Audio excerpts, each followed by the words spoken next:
मध्य प्रदेश के महासमर में पीएम मोदी ने कमान संभाल ली है। नरेंद्र मोदी ने सिवनी और खंडवा में चुनावी रैलियां की। इस मौके पर मोदी के निशाने पर सीधे सीधे कांग्रेस रही। मोदी ने कहा कि केंद्र सरकार और राज्य सरकार मिलकर विकास की नई इबारत लिख रही है। मुझे विश्वास है कि 2024 में तीसरी बार केंद्र में भाजपा सरकार ही बनेगी। साथ ही मोदी ने यह भी दावा किया है कि मध्य प्रदेश भी फर्क करना जानता है और यहां भी दिसंबर को कमल ही खिलेगा। विश्व के सबसे लोकप्रिय नेता और भारत का सूर्य पूरे विश्व भर में विश्व पटल पर, विश्व पटल पर एक नई ऊर्जा के साथ दीप्यमान करने वाले नरेंद्र मोदी जी आज हम सबके बीच में हैं।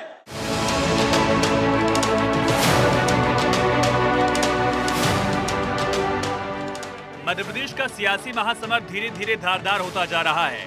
पीएम मोदी का विशेष फोकस मध्य प्रदेश पर है। पीएम मोदी लगातार मध्य प्रदेश में चुनावी सभाएं कर रहे हैं। इसके साथ ही छत्तीसगढ़ पर भी मोदी का ध्यान है। दोनों ही राज्यों में जीत के लिए मोदी खुद मैदान में हैं। छत्तीसगढ़ के राजनांदगांव को बीजेपी के लिए वीआईपी माना जाता है, क्योंकि इस सीट से पूर्व मुख्यमंत्री रमन सिंह चुनाव लड़ रहे हैं। और इसी इलाके में पीएम मोदी ने जैन मंदिर में पूजा अर्चना की, विद्यासागर महाराज से आशीर्वाद लिया। साथ ही मोदी ने मां बमलेश्वरी मंदिर में भी पूजा अर्चना की और उसके बाद मोदी ने सिवनी में चुनावी रैली को संबोधित किया, जहां पीएम मोदी ने एक एक करके कई जुबानी वार किए। कांग्रेस मुख्यमंत्री की कुर्सी के लिए नहीं लड़ रही है, वो तो उन्होंने माना है तो भाजपा का यहां पक्का है। लेकिन क्यों लड़ रहे हो? वो इस बात के लिए मैदान में लड़ाई लड़ रहे हैं कि आगे चल करके किसका बेटा कांग्रेस का मुखिया बनेगा।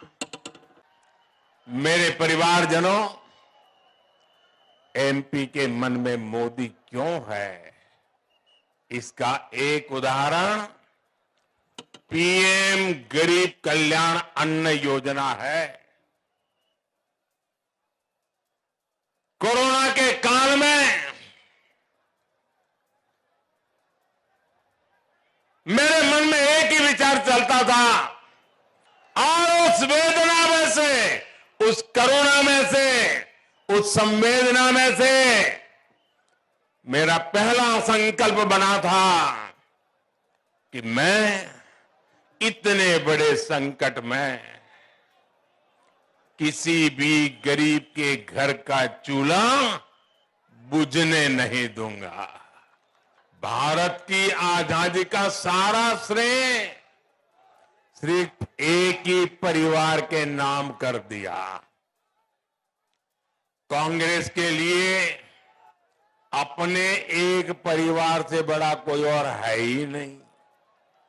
जहां कांग्रेस सरकार में रहती है, वहां सरकारी योजनाएं, वहां के रास्ते, अरे गलियां भी, सब कुछ उसी परिवार के नाम कर दी जाती है। कांग्रेस पर कभी भरोसा नहीं किया जा सकता। कांग्रेस का नारा रहा है, गरीब की जेब साफ, काम हाफ और करना उससे भी हाफ।